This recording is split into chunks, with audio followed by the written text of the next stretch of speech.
As constelações chegaram aos nossos dias inalteradas, sendo elas conhecidas em todo o mundo, têm sido alvo de grandes especulações. E isso é muito interessante, porque durante esses anos todos, séculos e milênios, as constelações zodiacais têm sido alvos de pesquisas e especulações. Mas é interessante observarmos que não foi apenas Jó quem citou as constelações mais antigas. O profeta Amós, ele também faz citações claras. Em Amós 5, por exemplo, a partir do verso 7, diz: Vós que converteis o juízo em alosna e deitais por terra a justiça. Procurai o que faz o sete estrelo. Esse sete estrelo são as Pleiades. E o Órion, e torna a sombra da noite em manhã, e faz escurecer o dia como a noite, que chama as águas do mar e as derrama sobre a terra. O Senhor é o seu nome. De fato, as constelações incontestavelmente foram desenhadas muito antes dos mais antigos livros do Antigo Testamento. Mas como os hebreus receberam essa compreensão? Essa é a pergunta. Como chegaram a essa ideia? Para darmos uma resposta plausível, temos que fazer uma viagem de volta à história e dividi-la em diferentes períodos, seguindo uma ordem cronológica. Sendo assim, caminharemos pelas principais civilizações das regiões da Europa, Ásia, Mesopotâmia e Oriente. Vamos começar pela civilização mais antiga da região sul da Mesopotâmia. Os anos são por volta de 3.500 a 2.000 a.C. Estou falando dos sumérios, exatamente.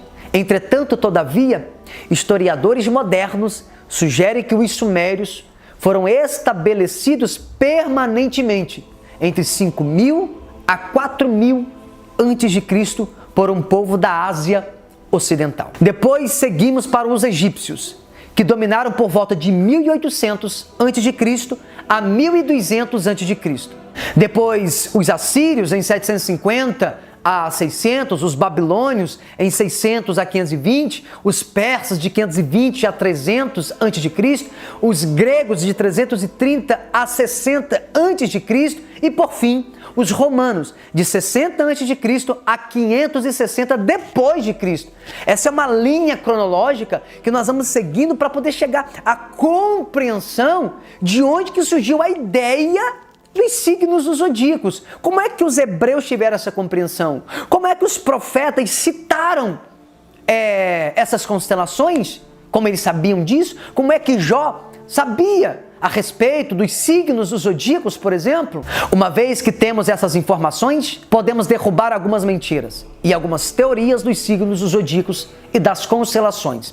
Como, por exemplo, de que as constelações se originaram da mitologia grega. Porém, com base nas informações que acabamos de ver, é só você olhar o mapa que aparece aí na sua tela, nós vamos ver que essa teoria não se sustenta cronologicamente, pois os gregos impuseram sua linha muito depois dos escritos de Jó e de Amós, os quais já haviam escritos a respeito das constelações, e Jó já havia escrito a respeito dos signos do zodíaco.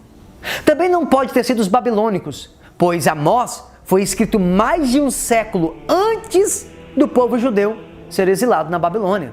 Também não foram os egípcios, pois Jó, centenas de anos antes do exílio no Egito, já havia sido escrito. Se a Babilônia, a Grécia e Egito não puderam influenciar os hebreus, qual então é a origem desses desenhos dos signos do zodíaco? Se seguirmos a cronologia histórica, só existe uma possibilidade plausível: a civilização mais antiga da humanidade, os sumérios.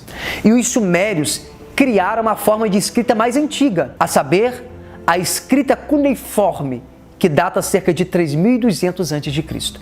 Devido a muitos textos encontrados desses povos, inclusive lista de constelações, acredita-se que os sumérios são os inventores da astronomia.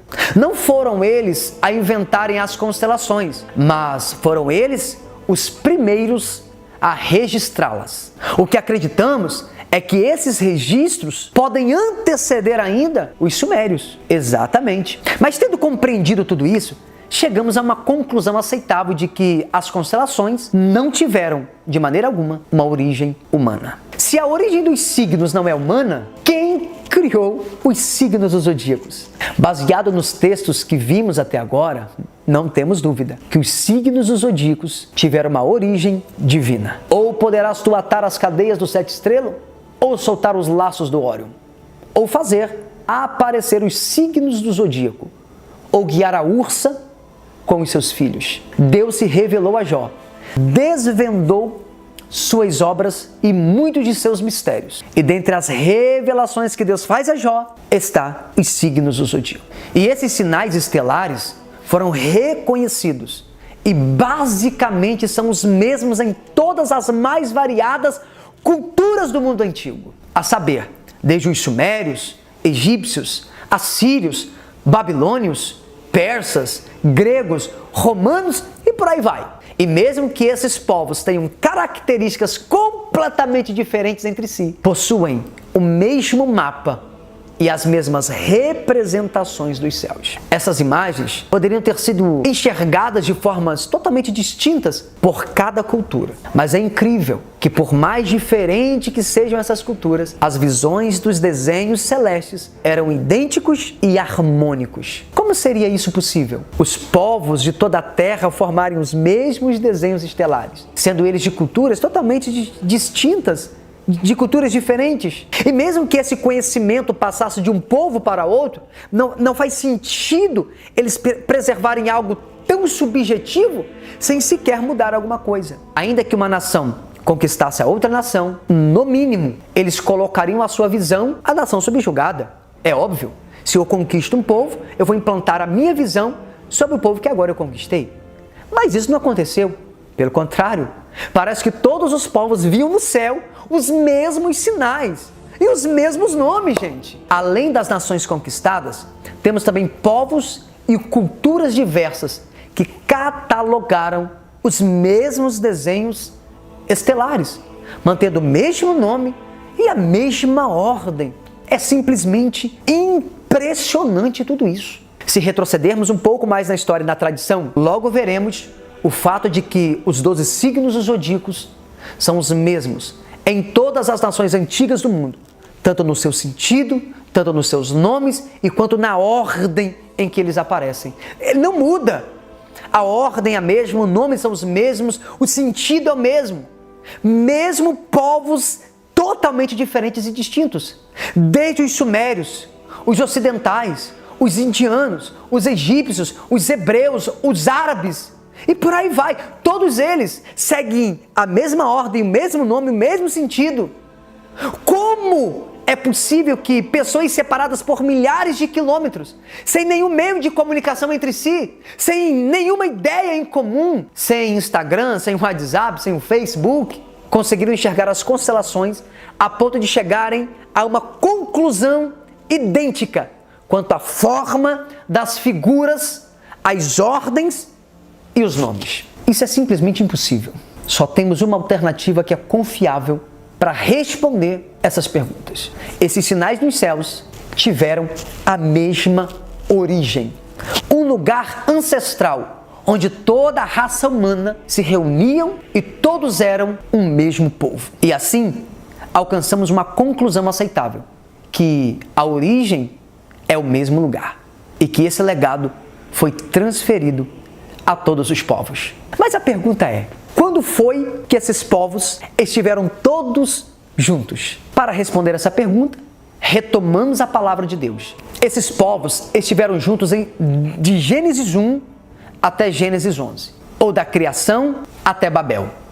Porque foi em Babel que Deus confundiu as línguas de todos os homens e os espalhou por toda a terra. E não temos dúvida que foi nesse tempo que essas informações e desenhos zodiacais foram disseminados sem alteração, passando a todos os povos do mundo. Bom, em Gênesis 11, vemos a origem das línguas humanas. Em Gênesis 11:7 está escrito: Eia, desçamos e confundamos ali a sua língua, para que não entenda um a língua do outro. Mas a pergunta é, por que é que Deus confundiu as línguas? Por que é que Deus dispersou o povo por toda a terra? O motivo é simples. Uma cidade e uma torre. Primeiro, a cidade. E por que uma cidade despertaria em Deus uma razão para então ele fazer o que fez? É simples. Eles queriam construir uma cidade para que ninguém se espalhasse pela terra. Mas Deus disse, em Gênesis 1:28, e Deus os abençoou. E Deus lhes disse, frutificai e multiplicai-vos e enchei a terra. Bom, eles não queriam se espalhar pela terra, mas Deus havia mandado frutificar, multiplicar e encher a terra. E a cidade limitaria esse espalhar pela terra. O segundo motivo, porque Deus desceu para confundir a língua, foi uma torre. E aqui está uma das maiores revelações e um dos maiores mistérios do nosso tema, os signos dos zodíacos. A pergunta é, por quê? Qual é o problema de se entender Gênesis 11:4? Primeiro, pense comigo. E disseram, eia, edifiquemos nós uma cidade e uma torre cujo cume toque nos céus e façamos-nos um nome, para que não sejamos espalhados sobre a face da terra. Só um pequeno erro de tradução nesse texto. Como tudo na Bíblia, quando mal traduzido gera um entendimento errado, nesse texto também não é diferente. Mas vamos ao detalhe do texto. Uma característica peculiar desse texto é cujo topo toque nos céus. Lendo o texto no português, a ideia que passa é que esse povo tinha uma ideia tão estúpida, tão absurda, de construir uma torre que chegasse literalmente no céu. Bom, considerando que o conhecimento do povo daquela época era muito maior do que nós imaginamos, nos vemos forçados a procurar uma explicação que de fato seja coerente. Para isso, temos que recorrer ao texto na língua hebraica. E é onde encontramos algo interessante na estrutura do texto. E o que encontramos é a expressão toque-nos ou chegue até. E esse toque-nos ou chegue até não existe no texto original. Pois da construção semântica do texto hebraico, não há nada que nos fale a respeito da altura da torre. Acredite, o problema daquela torre nunca foi a sua altura. O problema daquela torre não foi o tamanho dela.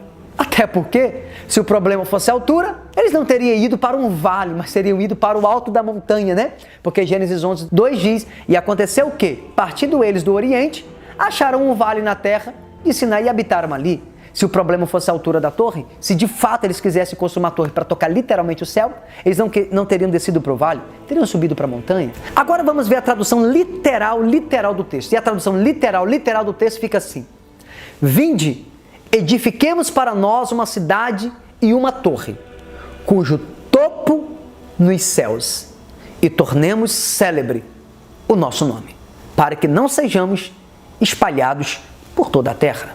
A mudança observada é enorme, porque não é a torre que chegaria aos céus. A ideia não é construir uma torre que toque literalmente nos céus. A ideia do texto é que no topo da torre estivesse uma comunicação dos céus.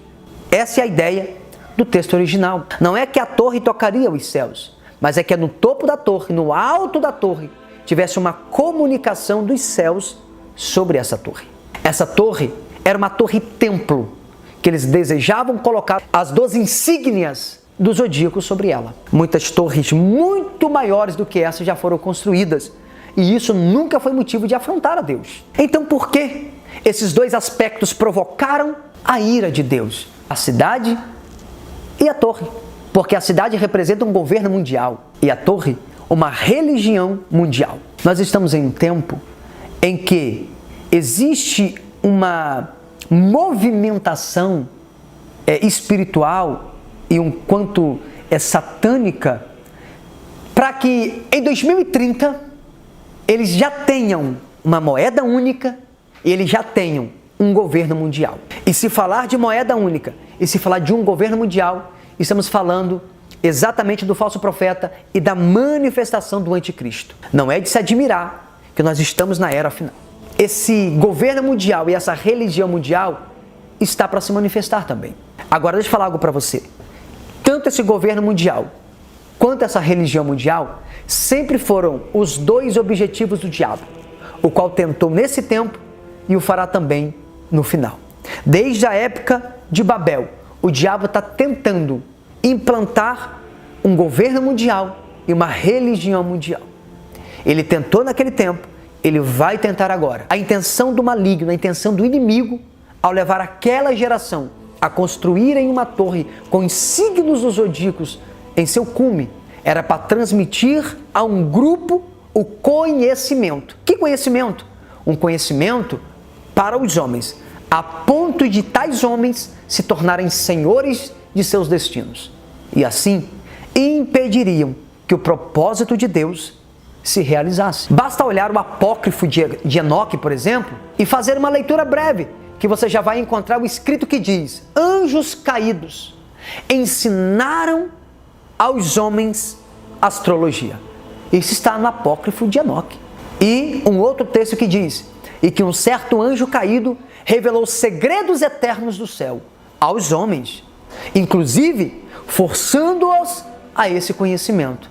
Ainda em apócrifo de Enoque está escrito: esses anjos guardiões ensinaram aos homens conhecimento exclusivo dos anjos. Vale ressaltar que acreditamos na autenticidade desse apócrifo, pois Judas o cita, logo há fatos nele. Por fim, chegamos a uma conclusão de que o fato de todos os homens estarem juntos e falarem o mesmo idioma também possuíam a mesma herança cultural. Que herança? A herança cultural dos sinais dos céus. De longe, essa é a única explicação sustentável que afirma a veracidade dos signos do zodíaco serem conhecidos de todas as épocas e de todas as civilizações da antiguidade. Então chegaríamos a uma outra pergunta: como os signos dos zodíacos foram desenhados nos céus? De fato, há muitas poucas constelações nos céus em que o seu ajuntamento parece sugerir o símbolo associado a ela, porque geralmente os desenhos não se parecem. Então, como explicar a origem desses desenhos estelares nos céus? Sendo sincero, humanamente falando, é impossível. Por mais que nos esforcemos para ver essas imagens nos céus, e por mais que retornemos na história, na ciência, ou até mesmo na mitologia, não temos qualquer pista de onde surgiram esses desenhos que por milênios a fio foram a principal herança cultural e astronômica da humanidade. E por isso, não temos dúvida da importância desses signos que permanecem sem alterações por milênios. Todos os povos antigos tinham a visão das constelações como procedência divina e também sagrada. Então, qual foi o objetivo do Eterno? Qual foi o objetivo de Deus em criar, nomear, atribuir forma e significado aos signos do zodíaco? Pois temos nos céus ilustrações de seres que nem sequer existem na natureza, como o caso, por exemplo, de Sagitário, que é metade homem, metade cavalo, como o caso de Capricórnio, que é metade bode, metade peixe. Não tem como ter dúvida que quando Deus criou os luminares para sinais, eles comunicaram uma mensagem, eles comunicam uma mensagem. Mas a pergunta é: que comunicação é essa? Tudo tem a ver com a redenção do homem por meio de Cristo. Se estudarmos a ideia hebraica dos 12 signos, tudo corrobora na construção de uma notícia da vinda de um Salvador para salvar a humanidade. Mas o diabo, o maligno, Satanás, Lúcifer, o Helel Ben Shahar, ele tentou atrapalhar a vinda desse ungido Salvador. E sobre o propósito dos signos é o que veremos no nosso próximo episódio.